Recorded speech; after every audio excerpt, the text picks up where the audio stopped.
This episode of the Brown Park Podcast is presented by Grow Clinics. If you're ready to take control of your hair health and your confidence, visit growclinics.com.au. Checking 1, 2. Howdy. G'day. Today on the Brown Park Podcast, we have a very interesting lady who's going to join us. Her name is Ashlee Thomas. She has a charity called the Secret Burden Charity. She's got a book called Surviving the Jungle, and it's all about her battle with anorexia. I think in today's world where we see so much on social media to fit a certain aesthetic mould, we all need a six-pack. If you're a dude and if you're a woman, you need to be skinny or whatever. So I think this conversation is really relevant in today's world. Yeah, this is Ashlee Thomas joining us on the Brown Park Podcast.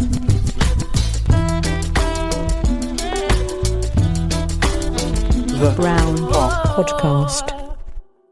Ashlee Thomas, welcome to the podcast. Good morning. Thank you. Thank you so much for having me. I'm thrilled to be here on beautiful Saturday morning. You have an incredible story.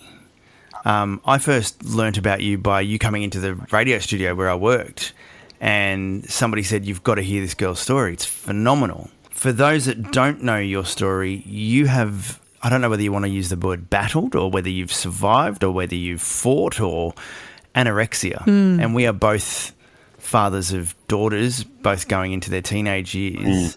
And so this was very much for us like oh my Lord, we've got to have you on the conversation and have a chat about it. How did it start? It's always that big question. Where does it start? Yeah, thank you, first of all, for having me on. And it is, I know, such a hard topic as well to talk about. It's something that's not easy. And unfortunately, in the world that we're growing up in today, especially young people, it's everywhere in terms of disordered eating. And for me, my journey started when I was 14. So I was diagnosed with anorexia nervosa at 14 simply because I went to my mum. I'd broken down after going to mum and just telling her I had all these friend issues at school and I was really, really struggling. And from there, I didn't ever think that I was sick, and I never thought that the behaviours that I was pursuing were wrong. And for me, I think after going, so like my mum took me to a therapy session and we sat down and literally just walking in thinking I was going to talk about all these friend issues.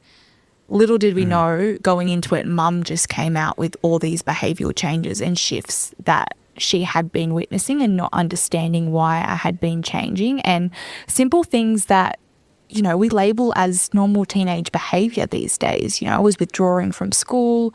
I was not communicating as well with my family anymore. I was coming home, locking my door, staying behind closed doors, on social media a lot. And then because I was quite highly involved in the sporting industry, I was training a lot. And I was looking after what I would say trying to eat healthily to improve my performance. And this was a dialogue that I was convincing myself. And this was the dialogue that everybody around me was also convinced of. I was involved in sport. So for me, it was a great cover up to using it as an excuse for the fact that I was actually quite severely sick. And so mum, as I said, went to that therapy session and she just said all these things that she started seeing, and then started picking at certain other behaviours that she had picked up that she thought might have been disordered, and she was just curious about it. And also the fact that I'd lost my period. And within like 20 minutes after assessment in that therapy session, she said, your daughter has anorexia nervosa. And I remember just looking at mum and being like, what the hell is that? Like, all my ideas of what someone with anorexia was some skinny girl that walks a catwalk, that's a Victoria's Secret model. And I just thought, that's not me. That's, you know, I'm not doing that. I'm not pursuing those behaviours. I don't look skinny. And all I could remember is the picture of my mum's face just saying, like, I have failed. Yeah. Like, how did I not see this? How did I not know? And I guess that was just the start. That was, I guess, the start of my clinical diagnosis in terms of then what led into recovery. But it took a couple of years prior to that to developing these symptoms and landing to that spot. So that happened, it all came out when you were 14, Yeah, you say? yeah. So what were the years, or how long do you think it was an issue before it actually came out or was out in the open? I think when I reflect back, and really I can only understand now in reflecting back, because as I say, during the time, I just never thought I was doing anything wrong. Everything was telling me that, you've got to look a certain way, you've got to feel a certain way, you've got to eat a certain way.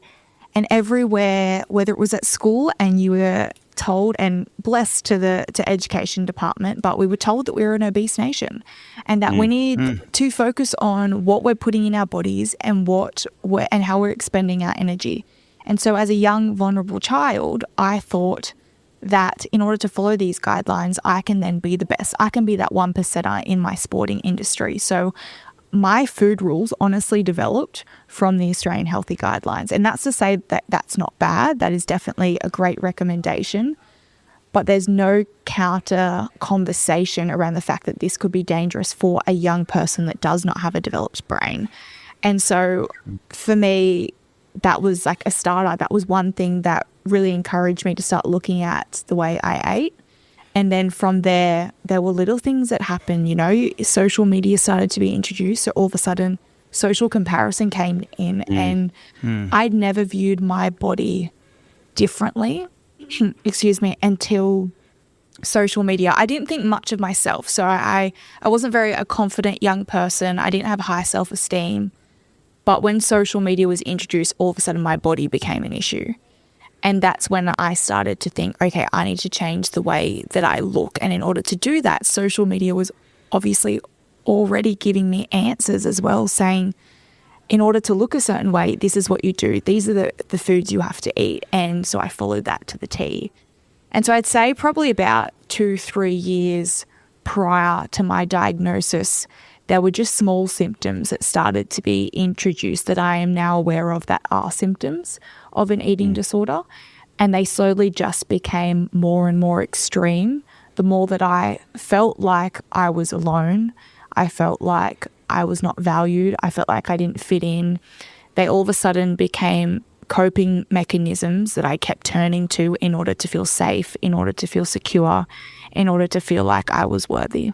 Because, when I think of this type of eating disorder, that usually, in my mind, it was like it comes from somebody that thinks they're overweight, but that just wasn't the case for you. You knew that you weren't overweight at the time, but you were just doing it because you thought it was going to make you fitter, faster, or whatever.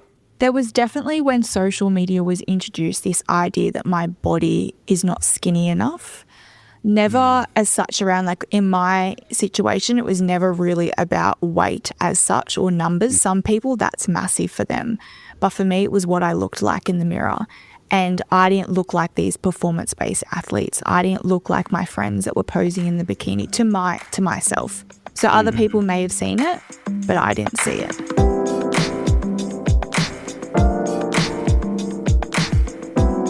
What sport were you playing? I was playing netball. So it's funny that you said that, because I've got one of my daughter's friends plays basketball, and the coach weighs them every week. Oh, rough. Really? Yeah, to make sure they're not. That's not good. How old? 14. Nah. But what happened? He's damaging some girls. Absolutely, right? At that age, that's critical. And the fact that coach is doing that, he should know better, man. That's ridiculous. It's honestly, it breaks my heart to think that this is still going on. As you said, it's being encouraged by people these young people look up to. And I think that that's what sometimes role models, whether coaches, whether, parents, or even just influencers in the social media space, don't realize the influence that they are having on young people, where they are looking to find their people. They're looking to find their community to see where they fit in. And then when you've got someone coming to them and telling them, you need to look at your weight, you need to look at the way that you look or the way that you portray yourself in society, they're going to question that, and they're going to want to change that because they're looking to fit in. And I think it's just so sad that we're living in a world that is still pushing for people to be defined by their weight or the way that they look. Totally. And not the way they feel. Absolutely. Yep. And the way that they have a decent and a good relationship with their body, but not only with their body, but with themselves. Like, where has this conversation started that we are our bodies? Our bodies are just the host. Like our souls and who we are within are actually the person that we should be embracing and loving and learning to accept rather than this exterior. As we say, we're just wearing these meat suits. Yeah. Pretty much. Way to put it. Yeah. The other thing is you quite often combine anorexia with thoughts of people putting their fingers down their throat to vomit. I know that's bulimia, but you kind of picture those two things going hand in hand. So that would be kind of the things that I guess a lot of people would be looking for, but that's not the case of what happened with you. Yeah, I think it's what's shown on movies, and that's where there is a lack of understanding and education around eating disorders in general, because it can be as small as someone being really picky with their food and just refusing to eat every now and then. But when you have a child, how can you tell? Because they're always so fucking picky all the time. Honestly, I mean, I'm no parent, so I can't give parenting advice. That is up to you guys. But and any of the listeners, we'll take anything you got. Please, we need help out here. But from a child's perspective, and from, I guess, what I've learned and being in this space, it's always the motivation. And you've got to be curious around the motivation. So if someone is showing signs where you're just a little bit concerned or they are a bit picky, a perfect example, as you mentioned, was it's because I'm feeling a certain way, or because I feel fat, or because someone made a comment. If that is your motivation to be picky with your food, to pursue disordered eating patterns, then that is a red flag for an eating disorder. If it's more like, kids just being picky, I'm not hungry, I want to eat later, like there's no real motivational concern around it, then, I mean, kids are kids. And that's where I think the education needs to come in, because a lot of people do get confused and then throw their hands in the air and be like, well, I don't know. But it's about being curious. Like, you don't have to go in and say, oh my gosh, you have an eating disorder, we need to go get you help. Firstly, it's about, okay, is this impacting their quality of life? And is this going on longer than it needs to? So, sometimes it can be chemical and it can be hormonal. So if it lasts for a bit of a weekend, it's just being more, and this is what I often try to, share a lot with our community and people that come to us, it's being more connected with not only yourselves, but your kids and your community. Get to know their behavioural traits and how they turn up as a person. And if you see that things are shifting, not just in terms of food and being picky, but if they start to withdraw, if you see that how they used to act and who they used to be, those traits are starting to disappear, it begs the question that maybe I should check in, and maybe we should start a conversation that not do you have an issue, but what's going on. Do you feel, in your opinion, that, I mean, it feels like it's more slanted towards females? I was going to say that too, yeah. I mean, is this a thing that's translating into males as well? But I feel like this could be, particularly now, there seems to be a lot of, you've got to have the six-pack. The gym junkie era. You've got to have ripped abs. You've got to do this. I feel like this is also now going to become a problem for guys. It is a massive issue, and we're seeing a lot more guys reach out to us in the sense of asking the question of, I'm feeling this way about my body, should I be concerned? And it is. We're living in an era where everybody's got to look a certain way, and especially I feel like there's this pressure coming with men. You have to go to the gym, you have to be bulky, you have to be fit, and if you're not achieving that, then who are you as a man? Like, that has become the identity of a man, and in order to then achieve that, an eating disorder is kind of sold to people on a perfect platter. And when we talk about, I think more often we're seeing orthorexia appear in men, which for those people, that don't know, it's the obsession with clean eating. So where you basically are obsessed with counting calories when going and pursuing an exercise routine, and nothing can be moved. So when I say nothing can be moved is, say you want to exercise for X amount each week, and something comes up, say a family gathering, or work happens, or you're stuck in traffic, but you become so stressed and overwhelmed the fact that you can't pursue your eating or your exercise routine or habits, then that falls into disordered eating in the terms of orthorexia. So this obsession to the point where you can't think about anything else, you can't pursue anything else because you have to eat clean, you have to exercise a certain way. And this is what we're seeing more and more in men and women today. I remember like a few years ago, I don't know, about 15 years ago, we had a business and it was failing. And I started going to the gym then because it was the only thing that I could physically control. So, like, I mean, I see how when outside factors, when you're a child and things aren't going well at school or there's friendship issues, eating and exercising is the one thing that you can yourself control. It's not outside of your capability to change, or it's a form of taking control is what I'm trying to say. And sometimes it can obviously be negative when if your world outside is a complete mess, then at least you've got what you're eating or your gym sessions to control. I think there's that fine line, and it's still a very fine line that we're still unable to clearly identify between what is disordered and what is normal behavior. And it's, there's still so much that we're trying to learn and understand about it. But I think, once again, based on my experience in working in this space, is the motivation and the flexibility. So you can really love and enjoy exercise, and don't get me wrong, it gives you so much. And it is like the science is there. It gives you those endorphins. It makes you feel good. But if you can't be flexible with that routine, if it makes you so overwhelmed and stressed that you can't reach your 7 days worth of exercise, or you can't eat your 7 days worth of meals that are classed as healthy, then that's when we're falling into a trap that this is actually not good for your health. Because in that aspect, we preach a lot about physical health, and physical health, if you don't have your physical health, what do you have? But there's also just as much as a dangerous effect is if you're pursuing so many behaviors in terms of trying to promote good physical health and neglecting your mental health. Health means everything. It's not just physical. And I think with the world that we're currently in, there is such a push to really highlight the positive effects of your physical health, but it's not the one aspect. We need to be incorporating everything and being just more curious around our whys while we're pursuing behaviors. This is the Brown Park Podcast. Now, a word from our sponsors. Are you one of the many Australians experiencing hair loss? Do you find yourself avoiding the mirror or constantly trying new products that just don't work? Well, there's a solution that's backed by science and delivers real results, and it's Grow Clinics. Grow Clinics is a leading hair transplant clinic with locations across Australia and New Zealand. They perform over 150 hair transplants every single month, and their procedures are led by experienced doctors who are experts in the field of hair restoration. But Grow Clinics isn't just about hair transplants. They offer a wide range of services to combat all stages of hair loss, whether you're looking for prescription hair care you can use at home or you're interested in specialised non-invasive treatments in clinic. Grow Clinics has you covered. With clinics in Brisbane, Gold Coast, Sydney, Melbourne, Perth and Auckland, New Zealand, there's a Grow Clinic near you. And the best part? They're offering a free consultation for our listeners of the Brown Park Podcast. Just mention our show when you call in to book, and you'll be on your way to a fuller, healthier head of hair. So don't wait any longer. Take control of your hair loss journey with Grow Clinics. This is the Brown Park Podcast with Christo and Dion. Now back to the show.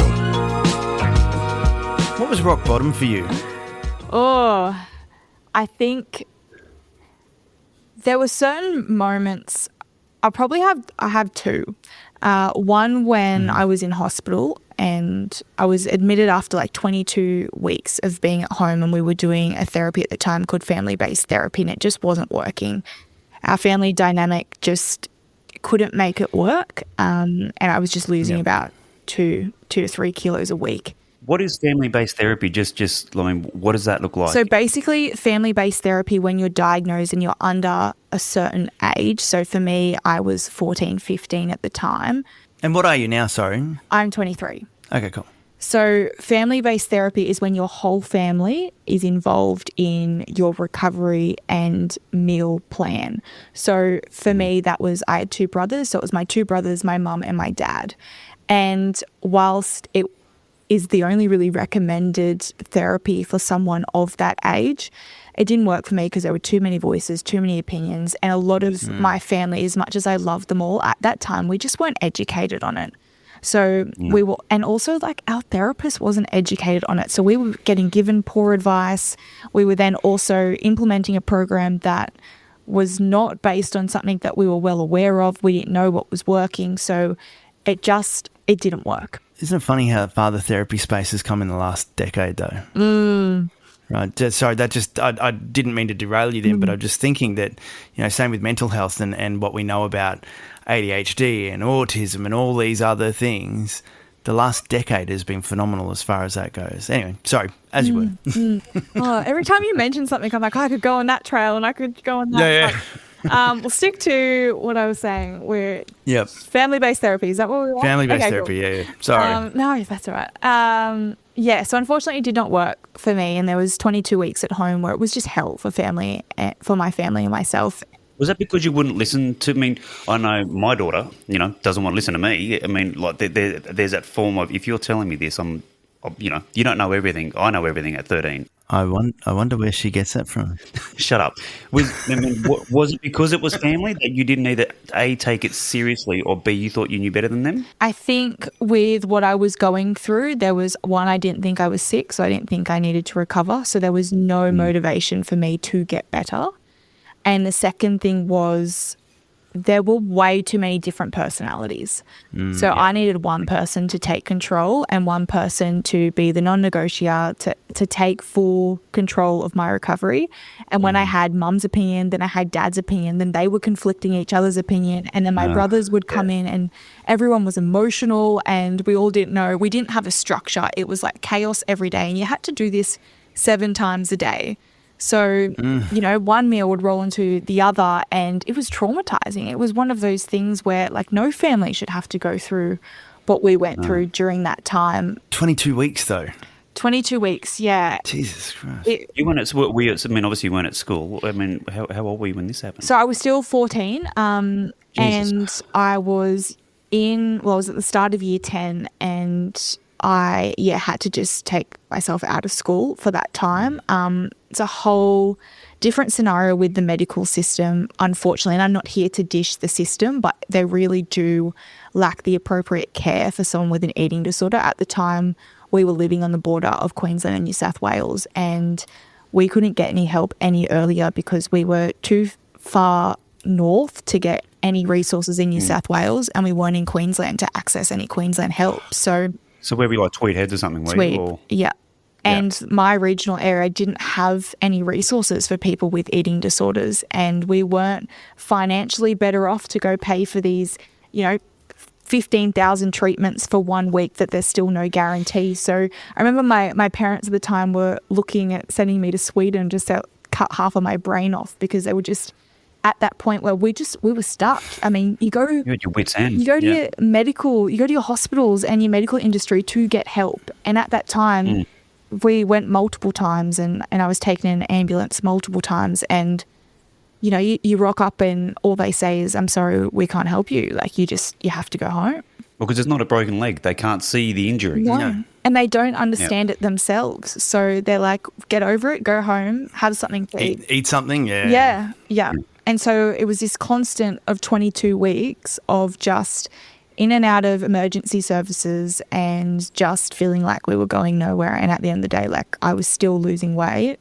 And my parents just didn't know what to do. Like, I was just dying in front of their eyes. And it just got to the point where they were trying to force feed me. And that wouldn't have been pleasant. Fuck. No, it was. And that's where I'm so grateful for my family for sticking by me, because what my parents had to do and what my brothers had to witness is like borderlining child abuse, for like the fact where my dad had to like hold my jaw open while my mum syringed food down my throat just because I refused to eat. And, everyone's just watching, and like I'm screaming and crying, and the neighbours would call the police, they would call family services. We'd have multiple people always knocking on our door thinking that someone was basically being murdered in our household, all because I had anorexia and I couldn't will myself to eat.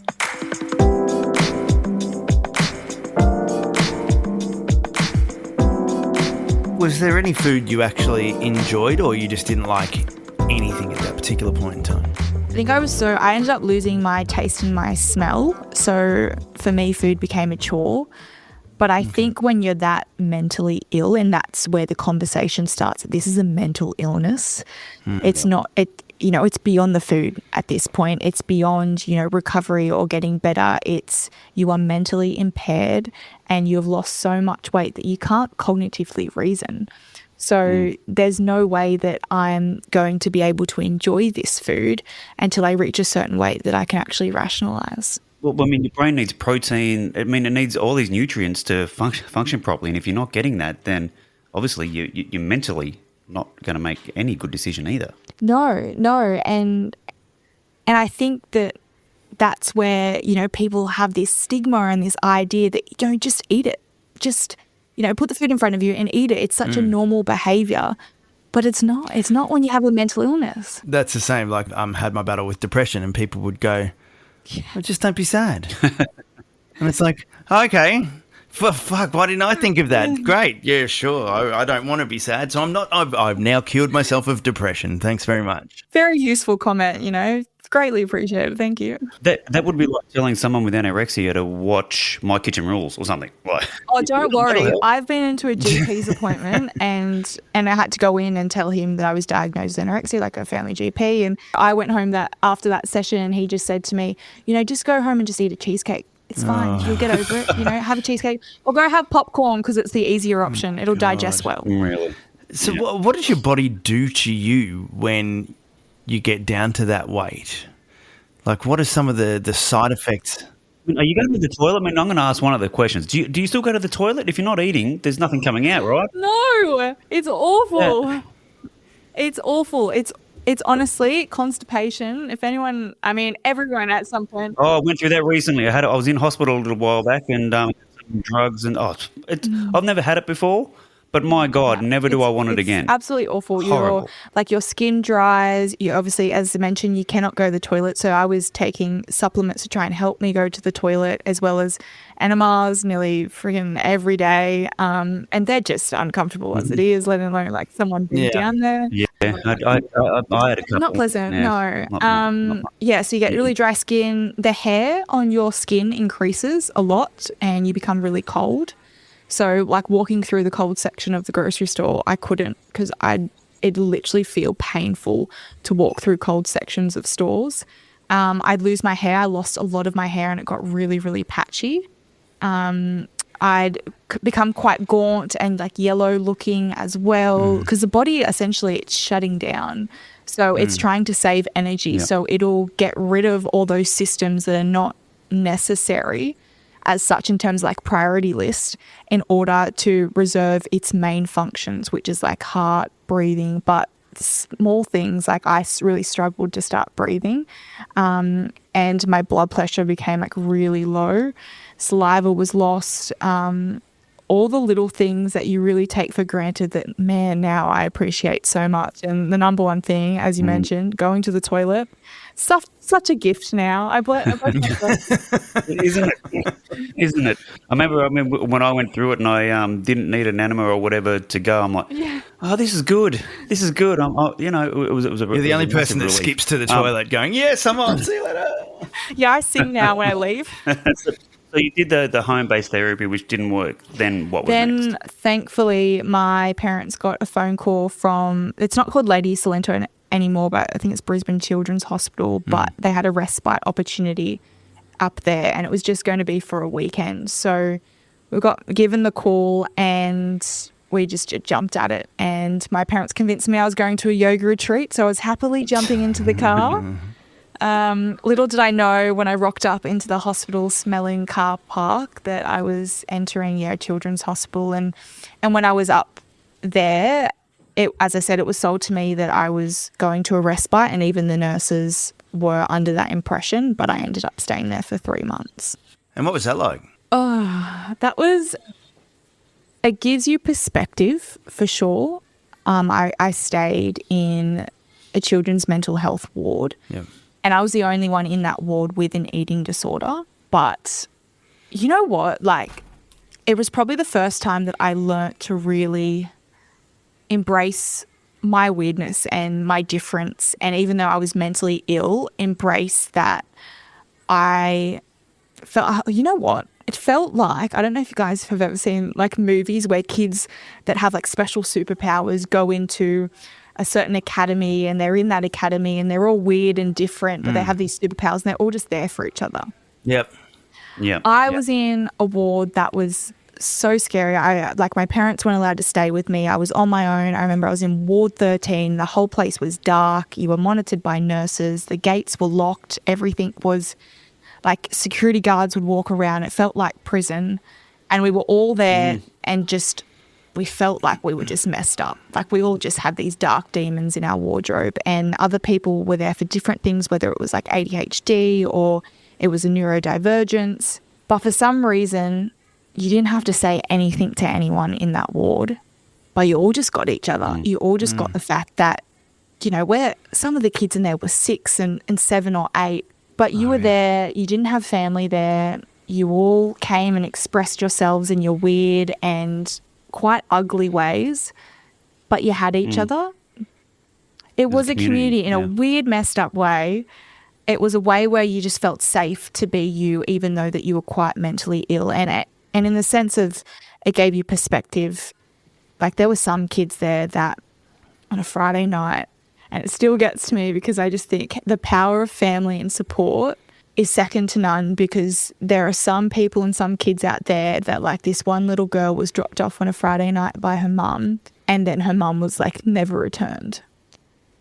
And I just think no matter what you go through, if you have family, if you have someone turning up for you, that little girl had no one.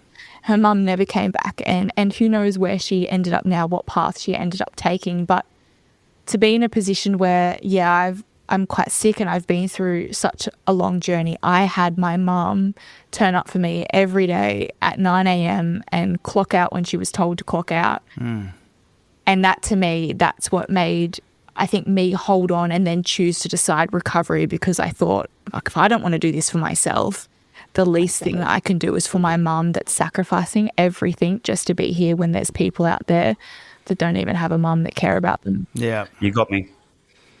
That's fucked. Yes, yeah, for sure. No matter what you're going through, and even if you're not going through anything, having people around you is so pivotal. I know we live in an era at the moment that's all about self-love and all about you don't need anyone and look after yourself, but we're human. Like, we need connection, we need people, and we need to feel like we're part of something and that we feel loved, connected and valued. And if we don't have that, we're going to look to negative coping mechanisms.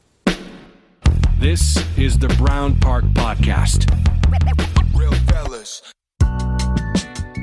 Let's talk about something that affects millions of us, and it's sometimes subtle and other times not so subtle. It's hair loss. It can be a real knock to confidence, right? Well, if you're looking for real solutions, not just empty promises, you need to know about Grow Clinics. Grow Clinics are leading the way in hair restoration, performing over 150 hair transplants every month. That tells you something right there. These aren't just technicians. Procedures are led by experienced doctors who are specialists in their field. And they're not just about transplants either. Grow Clinics understands that hair loss is complex, so they offer a comprehensive range of treatments. Think everything from prescription hair care you can use at home to cutting-edge, non-invasive in-clinic procedures. They tailor solutions to your specific needs. And the best part, they're conveniently located. Whether you're in Brisbane, the Gold Coast, Sydney, Melbourne, Perth, or even across the ditch in Auckland, New Zealand, there's a Grow Clinics near you. They're so confident in what they do, they're offering a free consultation to listeners of the Brown Park Podcast, so just mention us when you book and you'll get expert advice with no obligation. So if you're ready to take control of your hair health and your confidence, visit Grow Clinics. It's time to rediscover your best self. This is the Brown Park Podcast. But it's absolutely necessary. What's the road to recovery from where you were at your lowest point to where you are now? What process did you have to go through? Because you've come out the other side, you've written books, you've got a foundation, a charity that you're doing to help people and been in the same situation as you. But from your lowest point, how did you then climb out? You have to choose. You have to decide. And that's one of the hardest things when you're supporting someone going through not just an eating disorder, but anything. They have to be the driver of the decision to want to make change in their life. And for a long time, I didn't want to. I didn't want to until I came out of hospital. And so hospital sort of prompts you or sets you up to a somewhat stable weight, but you still have to do the work. Yeah. And I was refusing to do the work for a very long time because I still had this idea that I had no one. I still had this void within me, and I still felt that I needed my eating disorder to fill that, because if I didn't have my eating disorder, what do I have? I knew without my eating disorder what that felt like and where I was at in my life, where I was suicidal and I felt so alone. So taking her away, I was like, I don't want that to happen.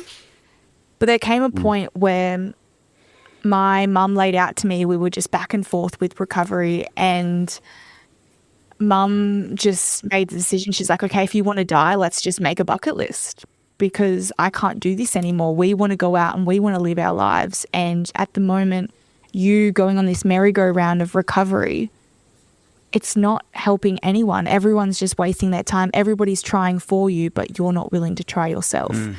And I think giving myself that ultimatum of my life will go on without me, people aren't going to wait for me, nobody's going to save me, and actually giving me the freedom of choice, like recovery is up to me. I just decided to experiment. And so I gave myself, everyone was always like, oh, recovery's so great. Like once you recover, you'll never look back. It's amazing. The person that you'll discover, you know, you'll just live this most amazing life. And I was like, huh, bullshit. But yeah, it reached a point where I was almost sick and tired of being sick and tired. And some guy said this on a podcast that I was on once, and I'm like, I'm still in that every time now, because it's so true. I just got sick and tired of being where I was at on this merry-go-round, and I just decided, I didn't go in it with, I'm going to change my life. I just went in with it with, you know what, I'm just going to give it a go. I've got nothing else to lose. I've been to literally the end, the bottom. Let's just see where else I can take myself. And yeah, so I gave myself 6 months to really commit to recovery, and reached 6 months and I forgot I was even experimenting, and I just kept going. And I just decided for once that instead of willing myself to give up and to give in and to die, I was just going to give life a go. And I didn't know what that looked like. I didn't know what that meant for me, where my future was going to lead. I just knew I was going in with, I'm going to give this life a go, and I'm just going to commit to recovery. And when we talk about recovery, it just looked like following the structure, and it looked like every day just getting up and meeting those 7 meals and completing those 7 meals, not knowing what was going to happen the next day, what I was going to do in the future, where my career was going to take me, what I wanted or who I wanted to turn up as a person, just meeting those 7 meals every single day until I knew I was ready to break that structure. And that's where it led me here 8 years later. What was the first food that you ate when you decided that you were going to give life a go? Do you remember that one? Because would there be that one moment where you go, you know what, fuck this, I'm not gonna do this anymore. From now on, this is my path. Can you remember what the first thing you had was when you were in that mind state? No, not the first meal, because with recovery, it's all, you have to eat a certain amount of calories each day. Yep. So every food was the same. Okay. So if I say like what was the first meal, it was probably my Wheat Bix and my toast that was part of my meal plan. Yeah. But I do remember the first day I got my taste back. Yep. And I was actually in Hawaii. And I was in I forget what restaurant it was. And you know what's weird is because I really didn't like raisins. Like it's something that I never really liked the texture of. Mm-hmm.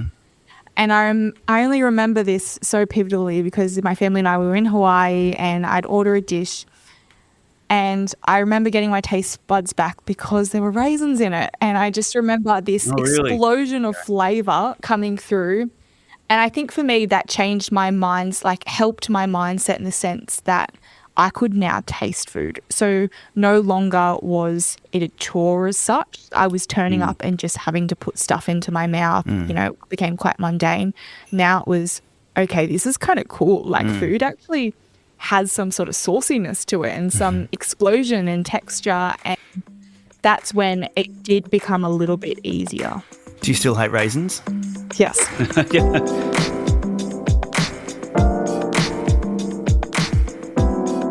Do the thoughts still show up for you now And if they do, how do you deal with it? Yeah, it's interesting because I often get asked this question is, have you fully recovered? And what does recovery look like for you now? And my definition of recovery has changed through education and conversation in this space. But for me, what recovery looks like is I recovered from the symptoms of my eating disorder, not to say that they won't come back. So like all of us, we have this little void inside of us, and that void is filled with feelings that generally we don't like to confront or we don't like to feel.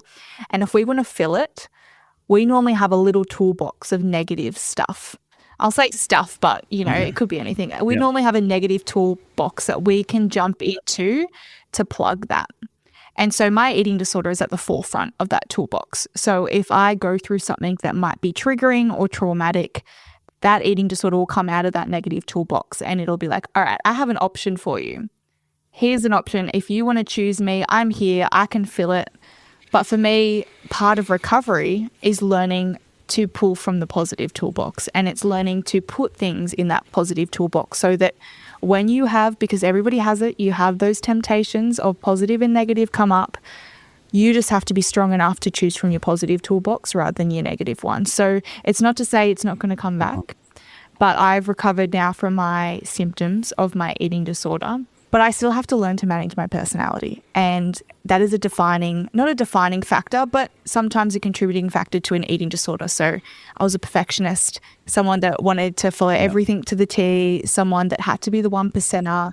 That's a 0 to 100 personality and is quite fixated on pursuing tasks to her best. And when things don't go my way, it's the world is falling apart.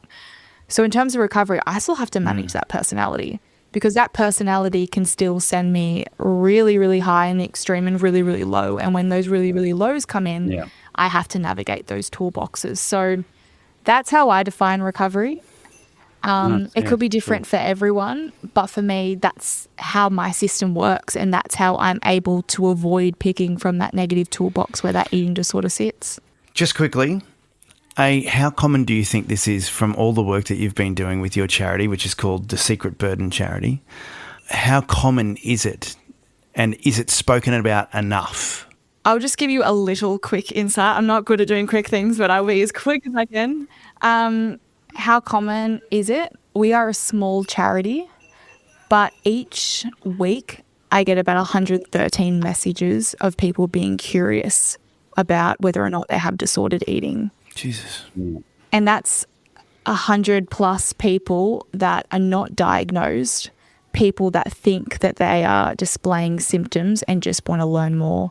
In terms of diagnosis, there's a whole heap more. And as I said, because that fine line is not defined, there's a lot of people out there that have disordered eating and don't even know about it and are being told that what they're doing is good for their health. So it is extremely common. It's just into that second point, it's not spoken about enough. I think the conversation around mental health is great. We're talking about it a lot more. We're talking about anxiety and depression and men's mental health and raising all this money and asking, are you okay? It's all great, but eating disorders still aren't getting this conversation. And that's where I'm really trying to push this education, is that we shouldn't be falling behind. We are eating disorders are the leading mental health illness that takes lives of people across Australia, and yet we still don't have this conversation that is starting around them, because there is this idea that if you have an eating disorder, it is on you. You have decided to do this to yourself. You just need to eat yourself better. It's just a diet gone wrong, but it is so wrong. And it's so undervaluing for someone that is going through it that they will refuse to get treatment and they will never own their story, and they will feel so ashamed of what they're going through, or also feel like that the symptoms or the behaviours they are pursuing are normal and they're not. And this is where the conversation needs to change. Do you think, and I don't want to be a pessimist, but do you think it's going to get worse before it gets better? Because when you look at social media, you see these personal trainers pushing these calorie deficits, pushing these meal plans and that type of thing. It feels like that type of behaviour is, one, acceptable, and also, two, driven by social media and these influencers. So when I was younger, it wasn't there. So if you did have an eating disorder, it was, something that you've endured also, or something that you've taken on yourself at that point in time, for whatever reason. But now it's almost in your face, if you know what I mean. So in my mind, is it going to get worse before it gets better? Absolutely. I mean, we're seeing it play out today. It's glamorized. Health is become the new trend. If you're not pursuing some sort of health behavior, you're not looking after yourself. You should be ashamed upon yourself. You're judged. You're labeled. And people would much have this idea that if you're not looking after your health, or if you're seen as not exercising or posting about it or sharing about it, then you're actually more devalued in society. And nobody wants that. Everybody wants to fit in. So we're seeing a rise in people, joining all these new health trends. And while that's great, there's no conversation or education around the dangerous sides of this. And that's where I'm not one to say, don't exercise and don't, not eat healthily. These are important messages, but we're not having balance here. We're happy to talk about obesity and the fact that we're doing something about it in this country, but we're not happy to talk about the fact that if you pursue these behaviors to an extreme extent, that it can lead to really dangerous health effects for someone, that yet those other things that we're talking about, people should be pursuing and should be looking a certain way. And you only see it play out every day in movies or in society when, somebody loses weight and we praise them. We don't ask them, how do you feel? And how do you feel? That's right. Yeah. Or what are your motivations for doing it? I mean, what is your actual motivation? Is it to feel good or is it to look good? And advertising promotes that if you're not losing weight, you're not healthy. And that's not the right conversation to have, because sending that message to a 14-year-old, how are they supposed to know? One, they shouldn't be pursuing losing weight at that age, they're 14. But also, they have an underdeveloped brain and they're receiving the same messaging that us adults can't even process ourselves. And a lot of adults have underdeveloped brains as well. Yeah. You're looking at two right here. So for someone like us with young daughters, my daughter's 12, Chriso's got a 12-year-old and a 14-year-old. 14-year-old. Advice and a 9-year-old boy. Advice for parents then, I guess, signs, what to do if you think there is an issue, like help us, help them, I guess. Just tell them to eat. Yeah, did you take anything from this podcast? No, I did. Absolutely did. I'm just joking. No, as I said, some adults don't have developed brains, so maybe you can think it in for you, Christo. Yeah.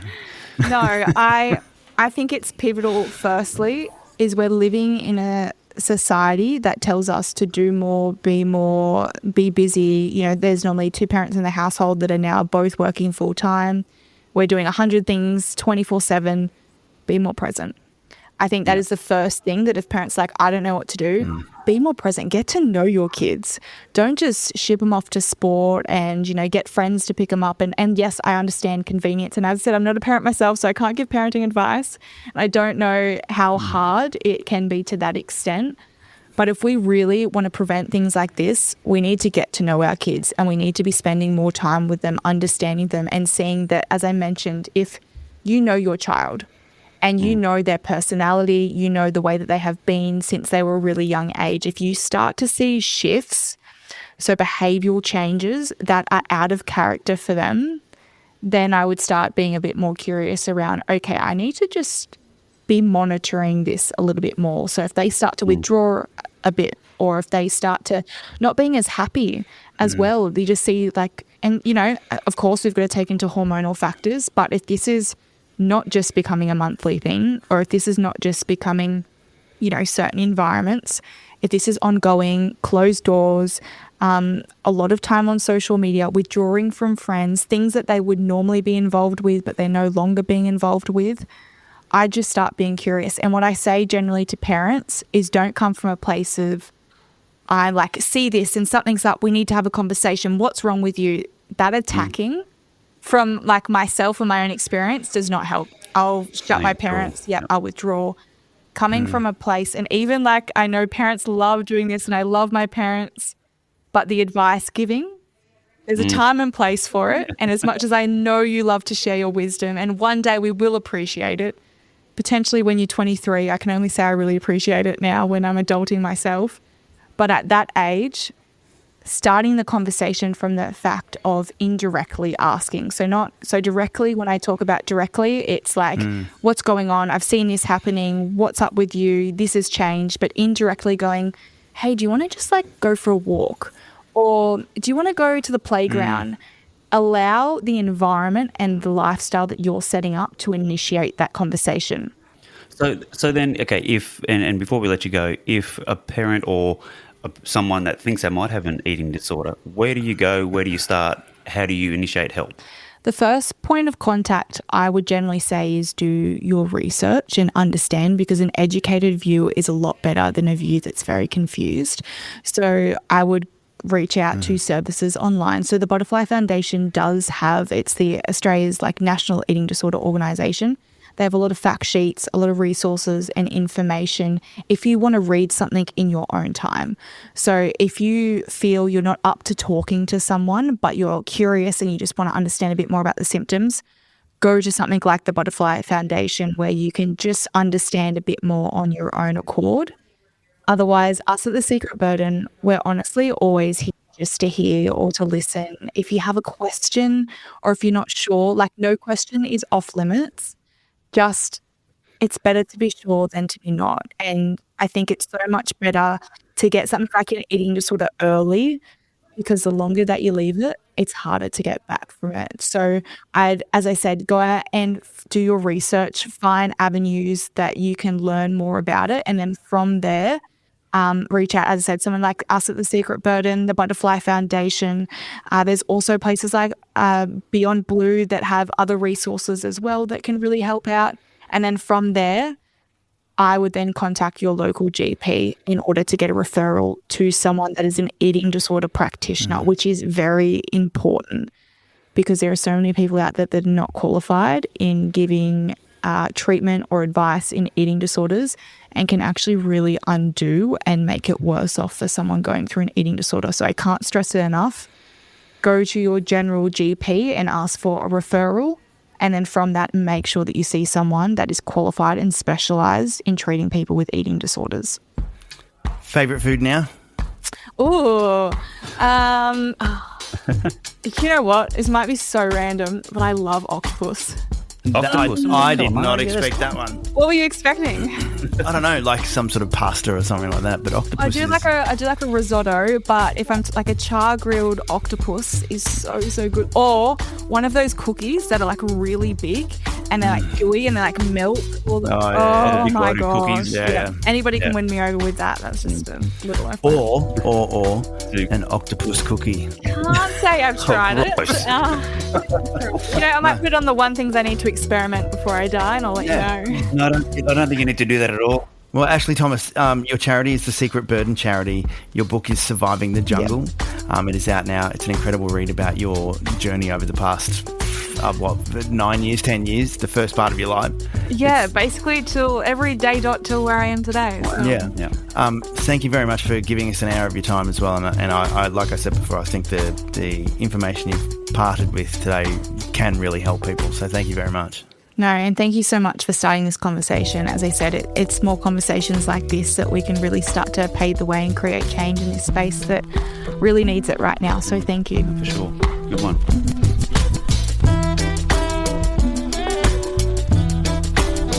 The Brown Podcast. Why are you happy? Because I don't want to be